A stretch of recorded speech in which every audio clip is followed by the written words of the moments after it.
Set 15 is almost here, and I want to share my first impressions with you. Is this set worth playing? Yes.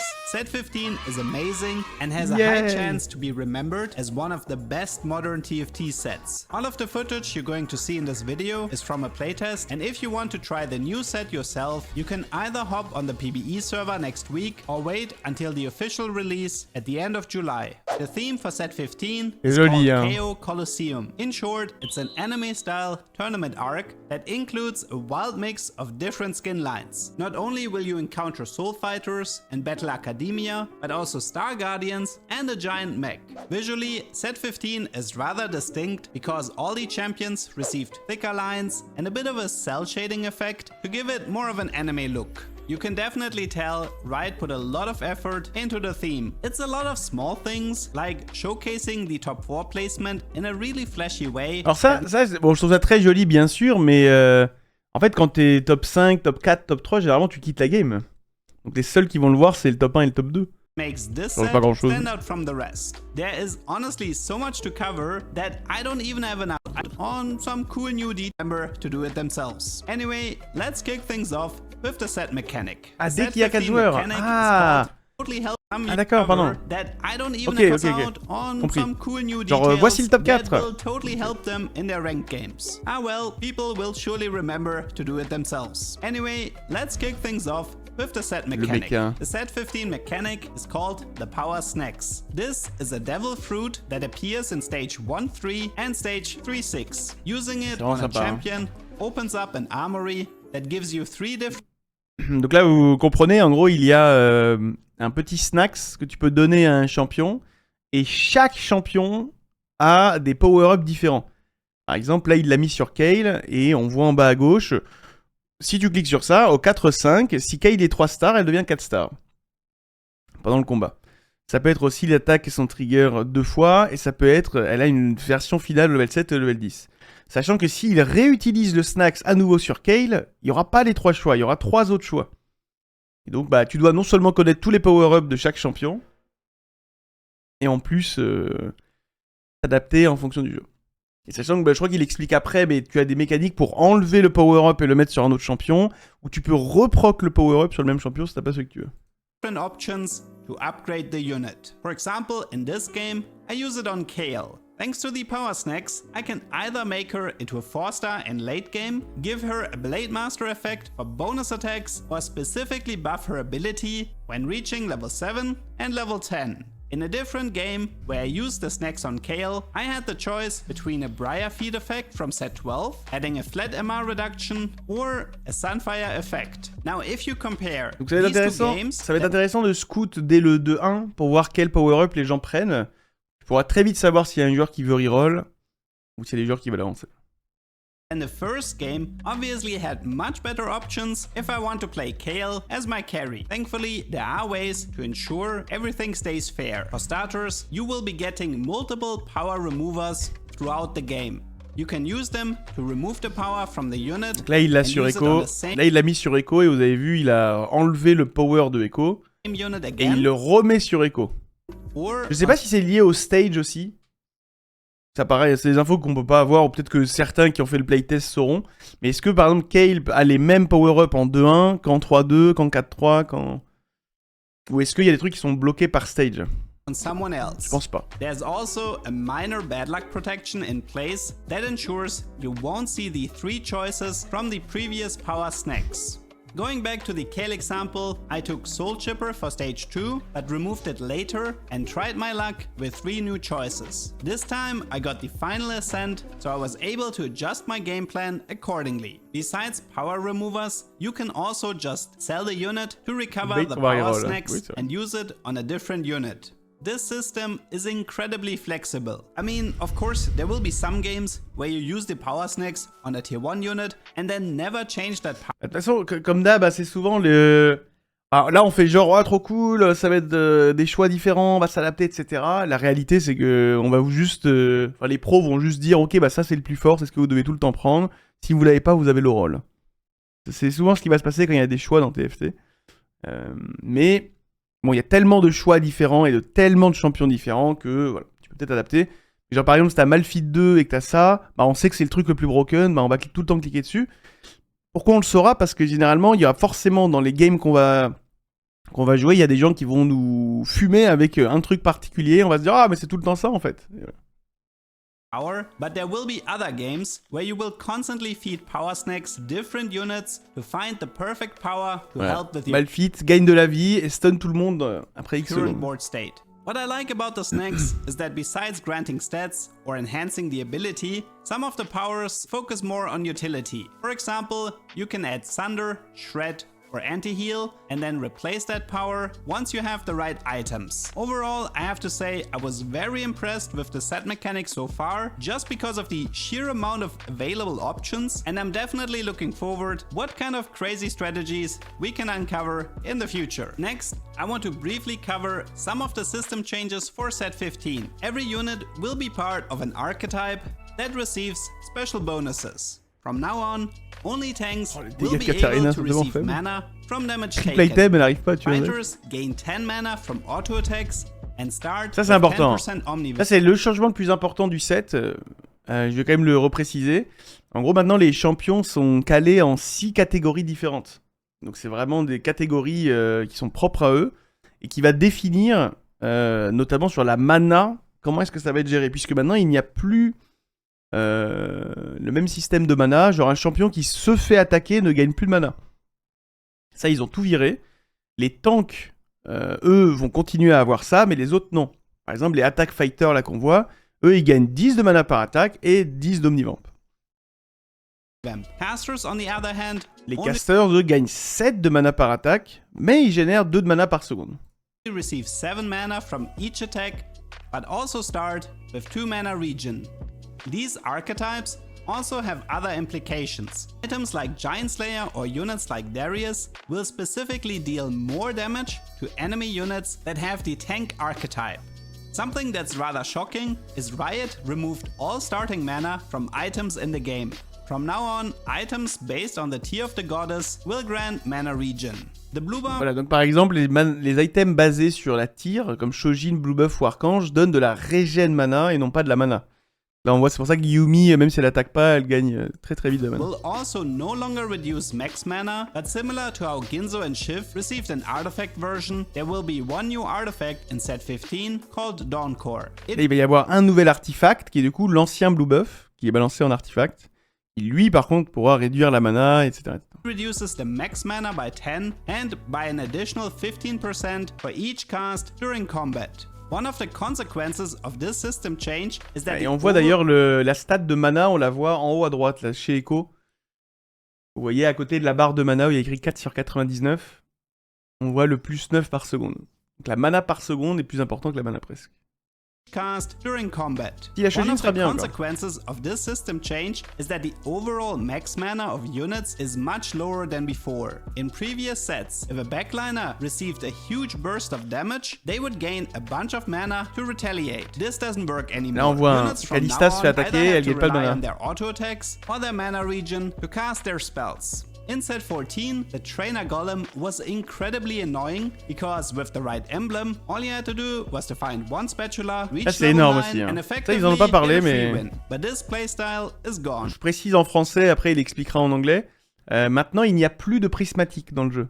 Donc dans les synergies. Donc par exemple, là, il a 7 Battle Academia. Historiquement, on pouvait avoir peut-être 10 Battle Academia, comme le 10 Street Demon ou le 10 Rebelle, ou truc comme ça. Ça n'existe plus. Le max sera toujours 7. En revanche, maintenant, vous pouvez quand même transformer votre synergie Gold en prismatique, mais il faut remplir une quête. Une quête qui est difficile à avoir. Donc c'est plus une question de est-ce que vous avez les spats, donc le truc du golem c'est trop chiant. Le truc les street démons typiquement qui ont un golem street démon ou les anima squad hein, qui ont un golem anima squad, ils ont besoin de une spat et ils ont les 10. Enfin, c'est-à-dire c'est auto win, tu gagnes tout le temps la game avec ça. Maintenant ce n'est plus possible. Et il faut avoir une condition. Donc il peut y avoir par exemple inflige 99 points de dégâts aux ennemis. Pour pouvoir passer ton Battle Academy en prismatique, ou il faut que tes champions aient tant d'objets pour pouvoir avoir une prismatique. C'est des trucs qui sont assez durs, faisables mais assez durs. Et sachant que les golems ne comptent pas comme des champions. Prismatic traits in set 15 are gated behind a quest that starts when you max out the trait. Here are some examples. If you have 7 Battle Academia active, you need to have a total of 17 completed items. Voilà, il faut par exemple, pour passer le Battle Academia en prismatique, il faut 17 items complets sur les Battle Academy. Ce qui est énorme, hein. C'est énorme. Mais sachant que le Gangan ne vaut que 1. Spread on Battle Academia units to upgrade the trait from Là, gold. par exemple, dans cette game, on est en 5-7, ils sont plus que 2. Il a combien? 1, 2, 3, 4, 5, 6, 7, 8, 9, 10. Et les golems ne comptent pas. Donc, Prismatic and receive il avait mis combien? Academia units to upgrade 17 complete. Tu vois, il dit 8. Attends, Items spread on Battle Academia. 1, 2, 3, 4, 5, 6, 7, 8, 9, 10. Moi, j'en vois 10. 1, 2, 3, 4. Ah, c'est sur les académies, pardon. 1, 2, 3, 4, 5, 6, 7, 8. Ah ouais, donc Braum et Zyra ne sont pas académies. Ah ouais, c'est chaud. Units to upgrade the trait from gold to prismatic and receive a special bonus. In case you're wondering, Thieves' Gloves only counts as a single item, and the Golem doesn't count as a unit either.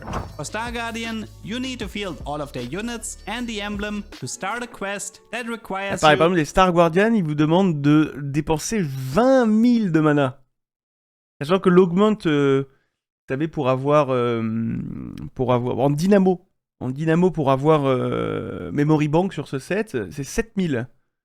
Et tu l'as généralement en 4-2, 4-3, 4-5. T'imagines 20 000? C'est vraiment ultra late game en fait. Tu peux l'avoir en ultra late game. Genre stage 6, 5, 7, 1. Tu peux avoir ton truc prismatique débloqué. Et il faudra apprendre à jouer autour de ça. Hein. Si tu vois que les games vont être longues, peut-être qu'il faut jouer autour de ça. Large amount of mana.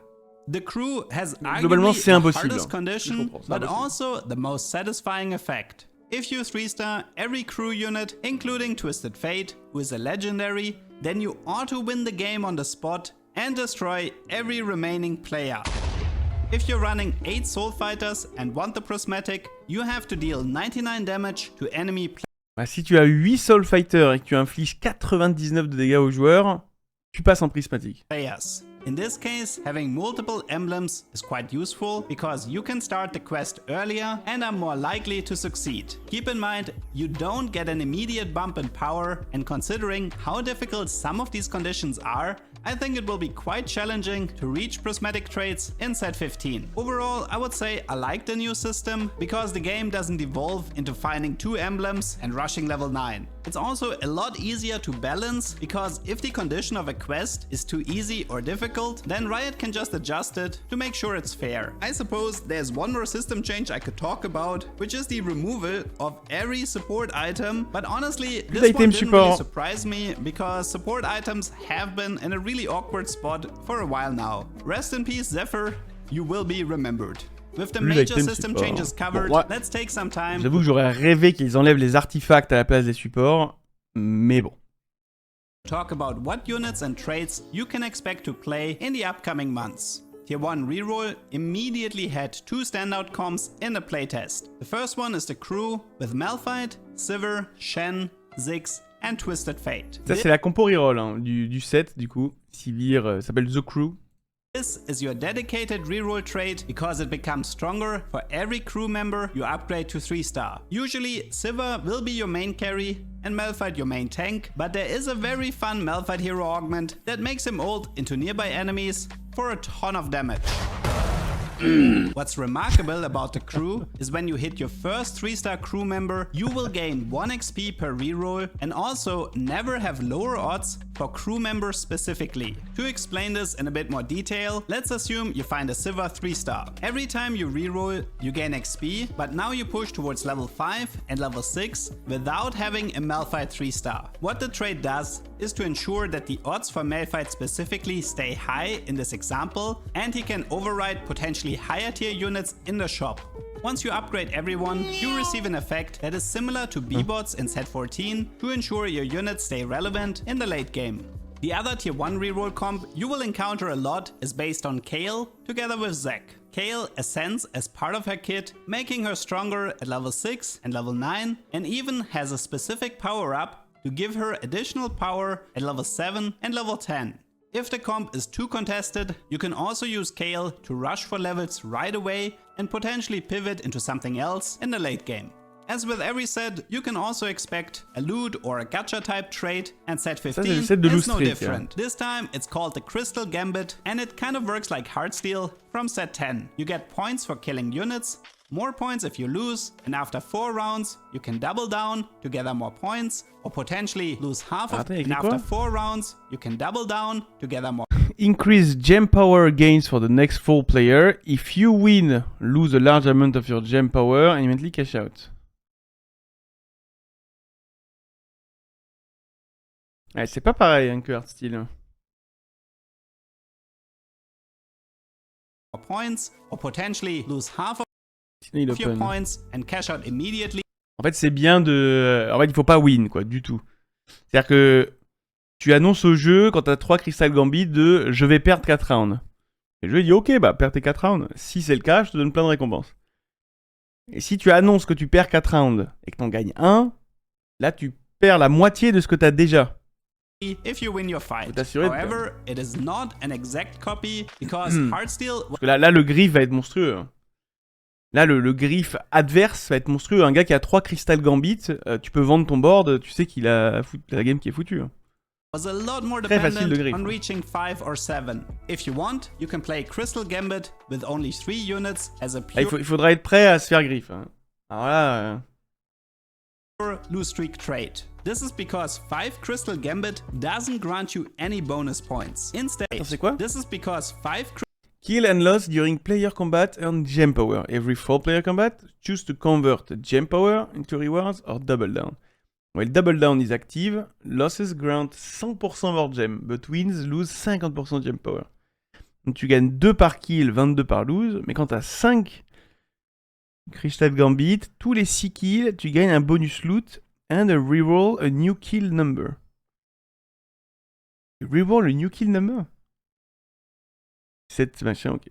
Ah, donc à 5, il faut quand même que tu gagnes. Crystal Gambit doesn't grant you any bonus points. Instead, it adds a mechanic that is similar to the family trait from set 13. You get a mini quest of killing a specific amount of units that results in some bonus loot, and the amount of units required will change every time you reach the number, or potentially more bonus orbs. If you want to min-max the trait, you can run 5 Crystal Gambit in a lose streak, try to get the bonus cash out by killing enough units and saving HP, without ever winning a fight. But if your goal is to get the super big cash outs that give you game-changing loot, then you will need the emblem and also find Zyra, who is a legendary unit, to reach 7 crystal. Maxing out the trait grants a large combat buff to your crystal units and doubles the amount of points you gather. Now, I already mentioned a Malphite hero augment, but he's not the only one that has an interesting hero augment. Zac has one of the most unique hero augments because it makes him bounce between enemy units for massive AoE damage, and it looks absolutely hilarious. Take this if you get the chance, you won't regret it.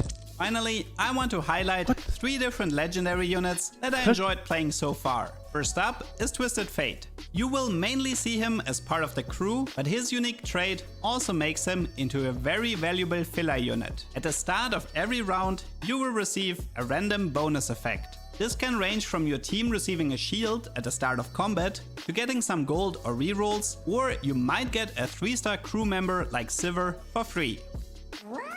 If you see a Twisted Fate early on, you can pick him up for a few rounds to get some bonus loot to push your advantage even further. I'm quite certain Lee Sin will see a lot of play in late game boards because he can freely shift between 3 different traits. Similar to how Aphelios in set 8 could change his weapon, you can make Lee Sin into a Juggernaut, Duelist or Executioner whenever you place him on the board. This also changes his ability to fit more towards the trait you've selected. The last legendary I want to showcase is Varus, who's a sniper with a very cool looking ability. When Varus is casting, he doesn't use up his mana, instead his ability slowly drains his mana until it hits 0. This has a cool synergy with his passive that grants him mana whenever a unit on the board dies. But you can push this interaction much further with an artifact like Mana Zane. While his arrows are draining his mana, the Mana Zane is filling it back up, resulting in him shooting way more arrows than expected. To put the icing on top, Ok, oh putain, Mana Zen, c'est taré. En gros, Varus, il charge sa mana jusqu'à 100, et ensuite, il balance des flèches jusqu'à ce qu'il ait plus de mana. Il consomme la mana. Sauf que, il peut aussi gagner de la mana si des alliés meurent. Je sais pas si des ennemis aussi, des unités meurent, à minima. Et mais surtout qu'avec Mana Zen, en fait, bah, visiblement, il continue à gagner de la mana, donc en fait, ce qu'il perd, il le regagne instantanément. Là, on voit, la mana, elle est en rouge, mais en fait, il perd pas de mana. Further with an artifact like Mana Zen. While his arrows are draining his mana, the Mana Zen is filling it back up, resulting in him shooting way more arrows than expected. To put the icing on top, you can give him a Power Snacks to reduce the cost of each arrow to truly get the most out of this interaction. I'm certain there are a ton more interactions like this waiting to be discovered, and I can't wait to share my findings with you in the future. I'm very optimistic about set 15 because, quite frankly, I had a ton of fun so far in the playtest, and in the end, that's what matters the most. I hope you learned something today, and see you next time. Stylé. On va voir ce qu'il dit, Mordog. Stylé en vrai, hein. Ça donne envie, hein. Ça donne envie. Il y aura quelques petites mécaniques à comprendre et à connaître pour pouvoir optimiser. Mais ça donne envie. Hein.